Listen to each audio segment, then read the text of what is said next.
Bueno, la realidad no hay mucho de lo que lo tenga que decir a ustedes sobre lo que está pasando en el mundo con el coronavirus, pero me gustaría hablar un poco más sobre en qué deberían estar pensando. Es una situación en verdad un poco grave porque hay muchas personas que no tienen el ingreso para poder sustentar a su familia o que dependen del día a día para poder alimentarse. Está dentro de nosotros el quedarnos en nuestras casas, el poder tratar de ayudar no solamente a nosotros, sino a nuestros familiares, especialmente a los más vulnerables, para que no nos pase nada, pero sí vamos a ser afectados económicamente. Si tienes un trabajo y el trabajo es estable y estás siendo pagado, vamos a decir, con una nómina, con el W2, lo más seguro es que tu empleador, si te envía a la casa, será con una compensación de desempleo o te deje trabajar desde la casa y tal vez pueda más o menos lidiar con lo que está pasando. Para las personas que tienen negocio propio o que trabajan por su propia cuenta, como los self-employed, como las personas que dependen del turismo, las personas que dependen de las personas, de todos los trabajadores, de los niños yendo a la escuela, la cosa es un poquito más fuerte. Mantengan la calma, mantengan las esperanzas y ojalá que o el gobierno nos dé la mano o las organizaciones sin fines de lucro nos den la mano o que al final nosotros podamos seguir adelante. Pero en nuestras comunidades de inmigrantes que ofrecen esos servicios a compañías y a otros individuos y usualmente no están en esa nómina, en ese W2, puede también ser afectados. Mientras tanto, el gobierno está tratando de hacer algunos ajustes fiscales y algunas propuestas para poder ayudar, empezando por el aplazamiento para completar tus impuestos y pagarlos hasta julio 15. Están tratando también de hablar con el Congreso para poder ayudar a que se le mande dinero cash a la casa a los contribuyentes para que puedan subsistir en este colapso económico en este evento que está pasando mundialmente. A la misma vez, el gobierno ha hecho un llamado a las compañías privadas para que puedan, especialmente a las financieras y los bancos, para que puedan parar los cobros, para ayudar más al cliente, para que puedan seguir sustentándose mientras esto pasa. Entonces, alguna de las cosas que deberías hacer para poder sostenerte en este proceso es revisar todas tus cuentas, ver cuáles cuentas no son importantes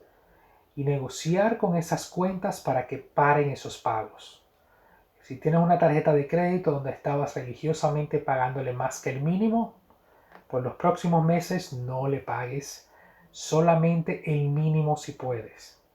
Si tenías suscripciones o cosas que sean diferentes de la luz, el agua, la electricidad, tal vez el cable o un servicio de entretenimiento de bajo costo, deberías también suspenderlo o pararlos. De los cobros más grandes que usualmente tenemos, que son la renta o la hipoteca de la casa,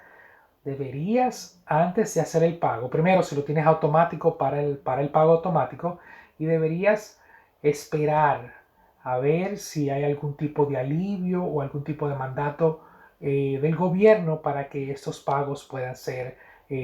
parados por un segundo. Por ejemplo, si tienes una hipoteca y en tu estado le han dicho que se está trabajando para que haya menos pagos o para que paren los pagos o que pospongan los pagos la compañía, deberías hablar con tus bancos, con tus financieras y decirles,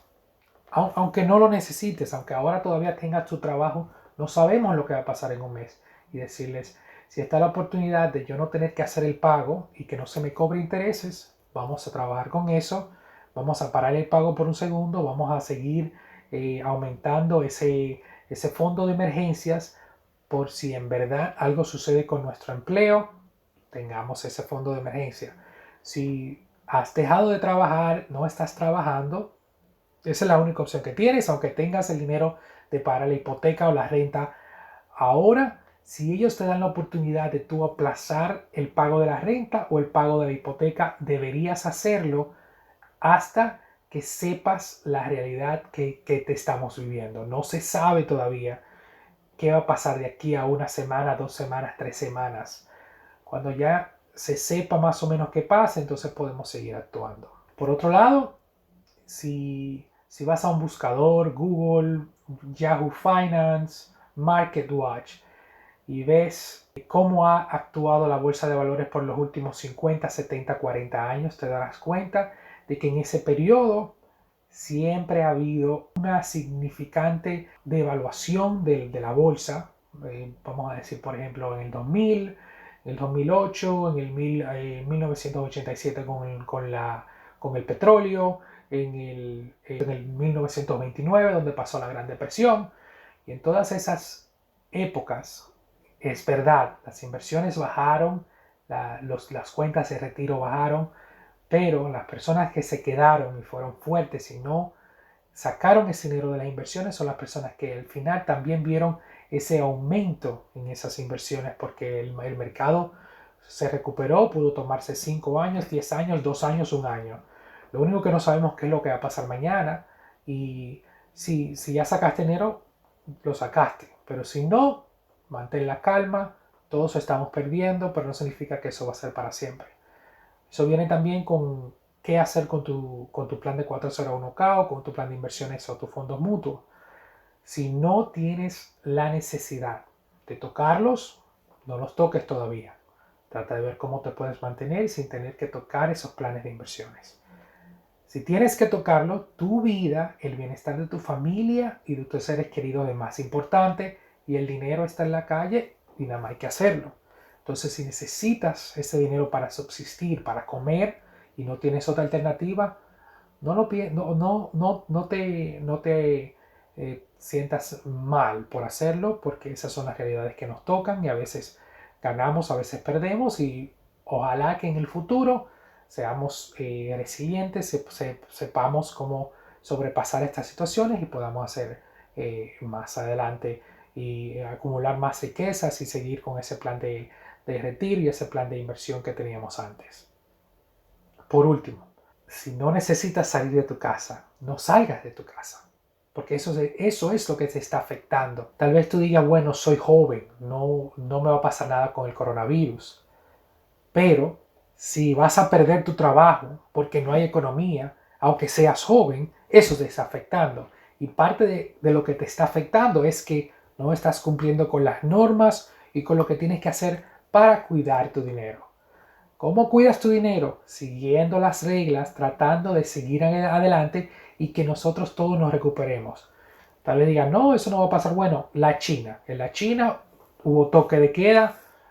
es otro gobierno, las personas son diferentes, ellos tuvieron que sí o sí acatarse a la orden, pero cuando lo hicieron, ya ellos están viendo otra realidad donde ya la economía está otra vez surgiendo y solamente tuvieron que pasar este problema de las infecciones y de la pandemia por solamente 1 o 2 meses. Si nosotros nos acoplamos a las reglas y las recomendaciones que dan los ministerios de salud, eso significa que al final vamos a poder también nosotros sobresalir y ver esa luz al final del túnel y seguir con nuestro plan de ahorros. Si tienes alguna pregunta, déjalo en los comentarios y yo voy a tratar de poder contestarlas. Gracias.